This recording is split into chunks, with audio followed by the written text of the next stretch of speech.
Gunshots could be heard and massive plumes of smoke billowed from Iran's Evin prison, where the regime sends political prisoners.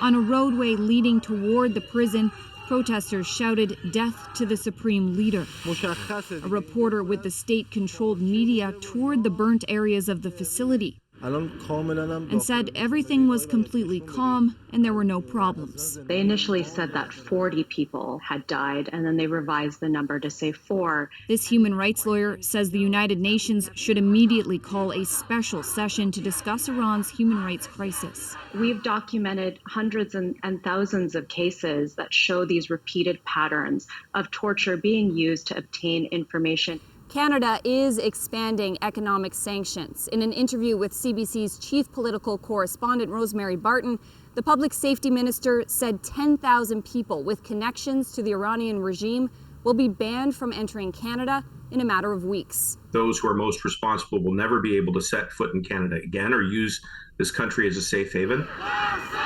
At a solidarity rally in Toronto, Iranian Canadians said they are watching to see those sanctions enforced. A lot of the people affiliated with the Iranian government are living in Toronto.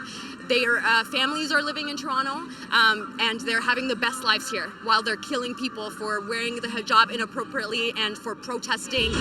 Unlike previous uprisings, the Iranian regime hasn't been able to quash these protests, now happening in every corner of the country. People don't seem to be afraid anymore. So this barrier of fear seems to be broken, and that's bad news for the Islamic Republic. So far, more than 8,000 Iranians have been arrested. At least 200 have been killed, including 24 children. Marina von Stackelberg, CBC News, Ottawa.